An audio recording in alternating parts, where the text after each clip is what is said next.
If there's ever an example in perfection of storytelling, this is it.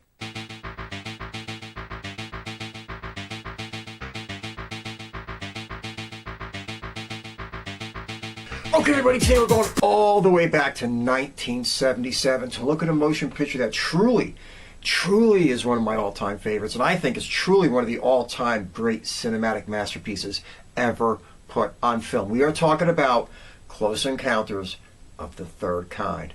Before we go any further, before we dig into this iconic gem anymore, once and again, and as always, to the trailer. Have you recently had a close encounter? Close encounter with something very unusual. Who are you people?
Do you want to report a UFO? Over.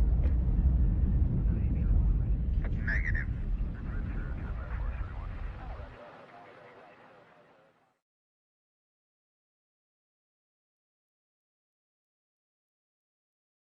All right, this motion picture was directed by Steven Spielberg. Let's just do this. Come on, we all know. We're talking about he did one of the greatest motion pictures ever, Jaws. We're talking about 1941. And of course he did all the Indiana Jones flicks. I mean, come on, that's enough said. And Jurassic Park, and Saving Private Ryan, Amistad, Schindler's List, Hook, The Color Purple, Minority Report, Catch Me If You Can, The Sugarland Express, Empire of the Sun. I mean, come on, the guy is a legend. His career is legendary. We can sit here and go on all day about him. It is what it is. Okay, playing Roy Neary, Richard Dreyfuss. I mean, he was rolling on a wave back at this point. He was putting out some big shit. Anyway, let's get down to it. We're talking about he's been in little things like, of course, Jaws. He's been in American Graffiti, and The Goodbye Girl, and Mr. Holland's Opus, and What About Bob, and Stakeout, and Always, and Moon Over Parador. He popped up in Dillinger, and Let It Ride, and Night Falls on Manhattan, and Down and Out in Beverly Hills. So we're talking about a guy who was really in a lot of shit, and really in the late 70s, I mean, that guy was riding a wave. Playing Ronnie, Neary, Teri Garr. Career's probably a little bigger than you even might remember. Well, maybe not. Anyway, let's get going. Of course, she was in Young Frankenstein. She was in Tootsie, and The Player, and Mr. Mom, and Firstborn, and The Sting 2, and Honky Tonk Freeway, and The Black Stallion Returns, and The Conversation, and Michael. She was in tons and tons and tons of television. Oh my God! Oh, she was in Oh God, with John Denver. I almost forgot about that. Jesus, man, getting old. Playing David, Bob Balaban.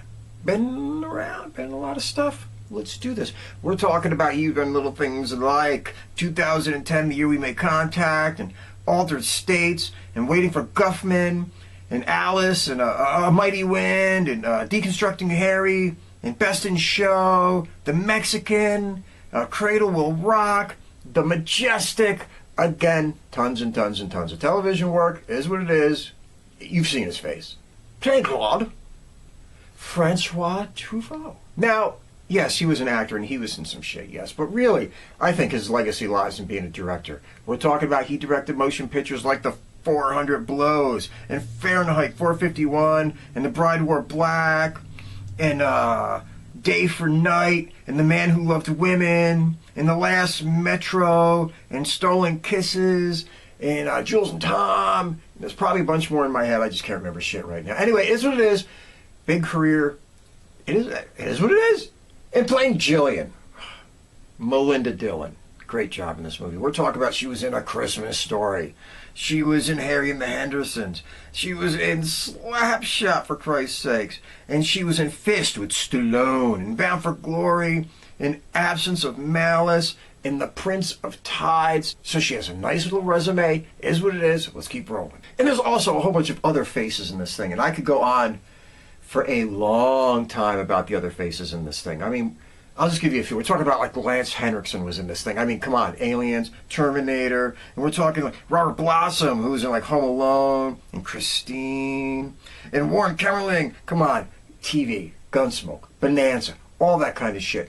This motion picture is crawling with humanity. There's a massive amount of faces in this thing, and you can just pick them out of the crowd. Okay, everybody, I'm going to try to do this in 90 seconds or less. Keep it short, keep it fast, keep it entertaining, keep it moving so we can get to where we would all rather be, the summation. And let's get one thing out of the way off the get-go. There are 3 versions of this movie, which we will talk about later on. So, if there's a scene in here that might be in one version and not be in the other that I describe, it's because I watched the director's cut version, which is very... We'll get into all that shit later. But I'm going to go through it really quick. I'm going to go through it really fast. We'll touch on everything. And if you hear something that seems a little odd, it might just be the version. So let's go. You got this team of researchers or scientists, call them whatever the hell you want, and they are out in the desert. And they are running to a location to see what? A bunch of airplanes that have been found out in the middle of nowhere. Airplanes that have been missing since the 1940s from the famous Flight 51. What are they doing? How did they get there? We'll touch on that later. Next thing you know, you cut to a scene, and there is a traffic controller, and he's reporting from a couple of airline pilots. They see something. They hear something. You can hear it actually fly right by the cabin of their plane. It is what it is, but nobody wants to report on it, because basically nobody wants to be the guy to get caught reporting a UFO. Career suicide. Cut to the house of Mrs. Jillian and her young son Barry, who are just kind of sleeping, hanging out one night when all shit starts breaking loose. Toys come to life. Weird things start taking place, and little Barry decides, well, I'm going to go wander out into the woods and see what's going on in the world. Mama takes chase, and that all leads to a choice encounter in a few minutes. Not with an alien, but with, Roy. Whatever. We'll get there. So you got Roy Neary. He's at home, playing with his kids. They're kind of out of control, a little bit rambunctious, but it is what it is. His wife's there. They're arguing about what they're going to do that night, when all of a sudden he has to go into work because there's a giant power outage and he can't just work for the electric company or whatever the fuck it is. Who knows? Anyway, on his way to go solve some of the electrical problems that he's been sent out to do, he has an encounter, a close encounter, with a UFO, which leads him into hot pursuit. Him, the police, they're all chasing these UFOs, where at the end of the chase, he almost happens to run over a small child, the son of Miss Jillian. He goes back home, he explains it to his wife. They think he's a little bit crazy. He takes them out there to see if these things are going to come back.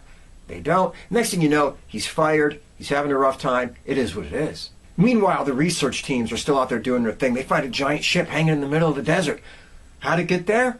They don't know. I mean, they suspect. They don't know. But all the local residents, they know how it got there, because something came from above. Cut forward a bit, and the aliens come back. They visit Jillian's house. And what do they find there? Yes, young Barry. And what do they want to take with them? Yes, young Barry. This leads to a little bit of a news scandal, because a mother is claiming that her child was abducted by aliens. Well, this ain't really a good thing. Needless to say, it draws some attention.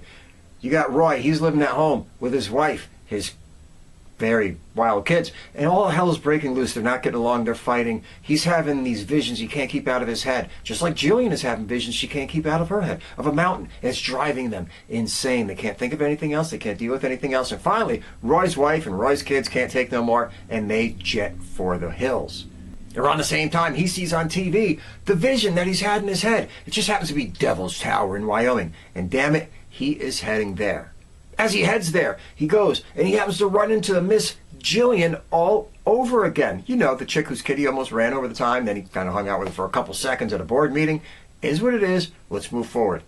The two of them join forces to sit there and find out the ultimate truth, to get to Devil's Tower, to see what is really going on, why do they have the visions in their head, to see if she can get her kid back, and to see what the government is trying to cover up. Of course, they're nabbed by the officials. They get taken into custody, but at one point or another they escaped, or kind of helped to let escape when somebody turns a blind eye to their running to the hills, where they go off to see the ultimate truth of the situation at hand, to find out what is really going on with the aliens and the UFOs, to see if that little boy is going to come back, and to see the ultimate answers that have been plaguing them for the last couple of weeks. That's basically it, folks. I flew over this one really, really quick because it's a really long movie. There's a whole lot going on. I didn't want to spoil too much because this movie needs to be watched. It's not like I'm reviewing Daughters of Darkness or something. I mean, this movie really, really, really, really needs to be watched. That one too, but this one really. All right, everybody, let's knock it off. Does Close Encounters of the Third Kind work? Yes, Close Encounters of the Third Kind works. It works on a level that very few motion pictures have ever achieved, and honestly, it is a perfect example of the ultimate vision in storytelling, directing skill, editing, music, special effects, all wrapped into one. It doesn't get better than this. It's just the way it goes. Let's go on. Before we go any further, though, let's talk about the big three that I always do. First, the directing. Oh my God. This movie is visually stunning. Visually stunning. You could almost watch Close Encounters of the Third Kind with the volume off and just take in what you're seeing with your eyes. You're going to get the story. You're going to know where it goes. It's beautiful to look at. The background images are amazing. The special effects are stunning. The way he frames a shot in this motion picture is direct and on point, and the story is amazingly shown to you. The writing? First class. Nothing more to say. There's not a line in this thing that you can think of as being horrible or shitty or that doesn't contribute to the story. It's a motion picture where the writing is top level, and you can't ask more than that, period. In the acting, come on.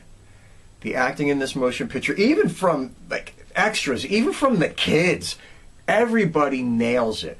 Richard Dreyfuss is in his best form in this motion picture. I think this, Holland's Opus, and The Goodbye Girl are his best work, period. And of course, Jaws is his best movie. But whatever.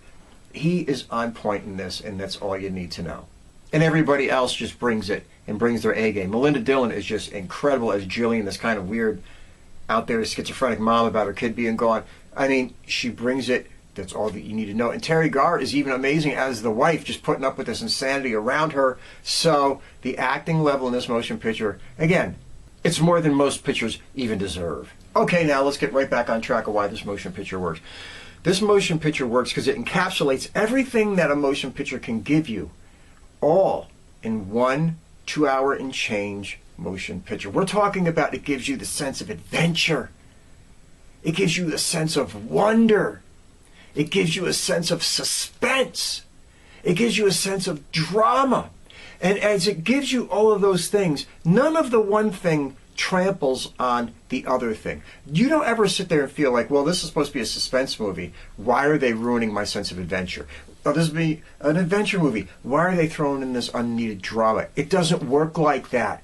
This motion picture covers every one of those bases without trampling on the emotions of the other, and gives you a product where you walk away just going, wow, nailed it. Nailed it across the board. As much as like somebody might say like Titanic could pull that off or whatever, this motion picture did it just as well, if not better. It is just the way it is. Another thing about this motion picture is it really, really, really, really appeals to the child in everyone.